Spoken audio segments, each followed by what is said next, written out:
ලෝකයේ සර්ප විශේෂ කාණ්ඩ දහස් සංඛ්‍යාත ප්‍රමාණයක් විවිධ ප්‍රදේශවල ජීවත් වෙනවා. පරිසර සමතුලිතතාවයේ මනාව පවත්වාගෙන යාමට උපකාර වන මෙම සතුන් වසර මිලියන 177ක් වගේ කාලයක ඉඳන් තමයි මේ ලෝකයේ වාසය කරන්නේ. කෙසේ නමුත් තවමත් සර්පයින්ගෙන් මිනිසුන්ට වෙන හානිය හා මිනිසුන්ගෙන් සර්පයින්ට වෙන හානිය නම් කිසිම අඩුවක් වෙලා නැහැ. මේ ලෝකයේ ජීවත් වන සර්පයින් අතර එකිනෙකට වෙනස් ජෛව විවිධත්වයන් තියෙනවා. ඉතින් අද අපි කතා කරන්නේ දැක්කමත් පුදුම හිතන ඔයාගේ ජීවිතේ කවදාවත් දැකලා නැති වද වීගෙන යන විෂ අධිකම සර්පයින් ගැන. ඉතින් මේ වීඩියෝ එක හොඳයි කියලා දැන්නොත් මේ වගේ වීඩියෝ තවත් බලන්න අපිව සබ්ස්ක්‍රයිබ් කරන්න. ඉතින් අපි යමු වීඩියෝ එකට.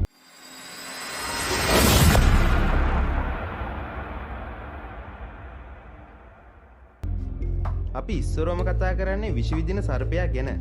නැගෙනහිර ආසියාව වගේම අග්නිදිගාසයන් රටවල් වන ජපානය, චීනය, ඉන්දියාව, තායිලන්තය සහ වියට්නාම් මේ වගේ රටවල් වල ජීවත් වන ඉතාමත් කලාතුරකින් විතරක් දැක ගැනීමට හැකිවන ටයිගර් ගිල් බැක් වර්ගයේ සර්පයෙක් තමයි ඔබ මේ දකින්නේ.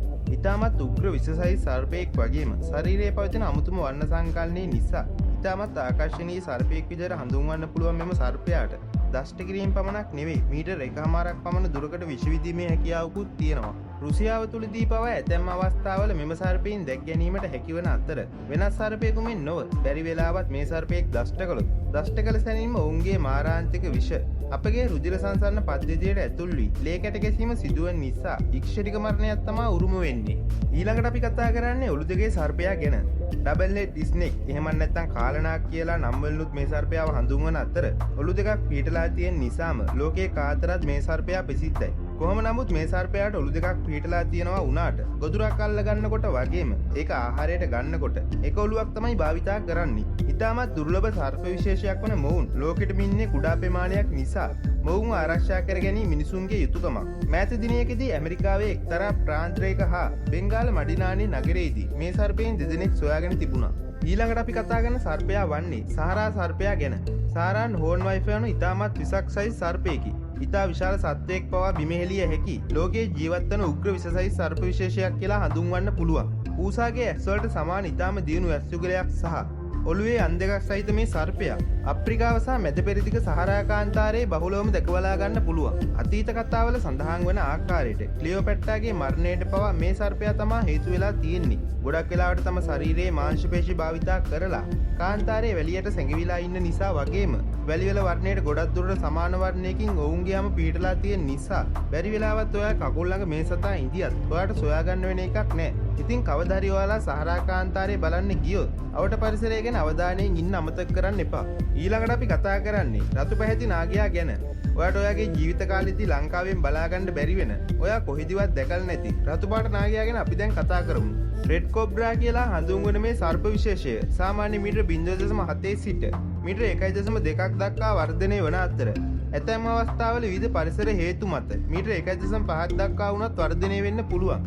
අප්‍රිකාවේ විවිධ ප්‍රදේශවල බහුලවම දකින්න ලැබෙන මෙම සර්පයා ඔවුන් සතුව පවතින දීප්තිමත් රතු පැහැ නිසාම බොහෝ දෙනෙක් දැක් ගන්න කැමති ආකර්ශනීයම සර්ප විශේෂයක් වෙනවා.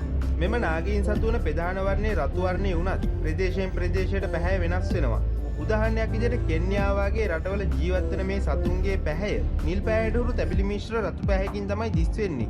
වර්ණයෙන් විතරක් වෙනස් සාමාන්‍ය නාගයෙකුගේ තියෙන සෑම ලක්ෂණයක්ම මේ නාගයාට තියෙනවා. මීට අමතරව මේ සර්පයාට ශරීරයෙන් 3/1 කොටසක් බිම තියාගෙන ඉතුරු කොටස ඉහළට ඔසවාගෙන ගමන් කිරීමේ හැකියාවකුත් මේ නාගයාට තියෙනවා. කොහොම නමුත් රතු නාගයා කියන්නේ මේ ලෝකයේ ජීවත් වන උග්‍රම විශේෂයි සර්පයෙක් නොවුනත් එක දෂ්ට කිරීමකදී පිටවන විෂ වලින් මිනිසුන් 20ක් වුණත් මරන්න පුළුවන්. ඒ විතරක් නෙවෙයි හොදින් වැටුණු අලියෙක් උනත් මරලා දාන්න පුළුවන් හැකියාවක් මොවුන්ගේ විෂ වලට තියෙනවා. වැරදිලාවක් මේ නිසාතෙක් අපිට දෂ්ට කළොත් හෘදයාබාධය ඇති වෙලා වකුගඩු අකර්මණය වෙලා තමයි මිය යන්න සිද්ධ වෙන්නේ. ඊළඟට අපි කතා කරන්නේ පියාඹන සර්පයා ගැන. අපි දැන් මේ කියන්න යන සර්පයාගේ නම පැරඩයිස් ප්‍රයින් මෙස්ටික්.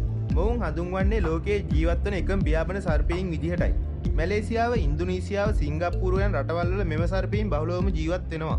දවසේ දවල් කාලයේදී ගස්වල අතුවල මුදුනටම ගිහින් ඉරේලිය ලබා ගන්න මේ සර්පයින් කැමති.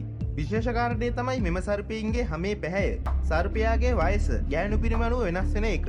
මීටර් 1.5ක් පමණ දිග මෙම සර්පයේ ගසේ මුදුනම අත්තට නැගලා වෙනත් ගහකට මාරු වෙන්න උනහම ගසෙන් බැහැලා වෙනත් ගහකට නගින්නේ නැහැ. ඒ වෙනුවට Taman දැන් ගසක ඉහළ මට්ටක කෙරවලේ සිටින නිසා පනින්න ඕන අනිත් ගසේ ස්ථානයක් ඉලක්ක කරලා පියාඹලා යන්න මෙම සර්පයාට පුළුවන්. සාමාන්‍යයෙන් පියාඹලා යන්න උපයෝගී වන පිහාටුවත් අත්තටුවත් නැතුව පියාඹලා යන්නේ කොහොමද කියලා ඔයාලට ප්‍රශ්නයක් ඇති. ඇත්තටම කිව්වොත් අනෙක් සර්පයින්ට වඩා මෙම සර්පයාගේ මාංශපේශි ගොඩක් ශක්තිමත්. ඒ නිසා වෙනත් කිසිම සර්පයෙක්ට බැරි විදිහේ ලොකු ජවයක් ලබා ගන්න මේ සර්පයාට පුළුවන්.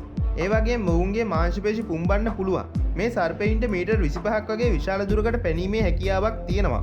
මද විෂ සහිත සතුන් කොටසක් නිසා මිනිසුන්ට කිසිම හානියක් නැහැ. ඒ වගේ මේ ලෝකයේ මෙහෙම සර්පයින් ජීවත් වන්නේ 5 දිනක් වගේ නිසා මේ ලෝකයේ ජීවත් වන දුර්ලභම සර්පකාණ්ඩයක් කියලා මෙයාලව හඳුන්වන්න පුළුවන්. ඉතින් අද අපි කතා කරපු සර්පයින් ගැන ඔබගේ අදහස් පහලින් කමෙන්ට් කරන්න.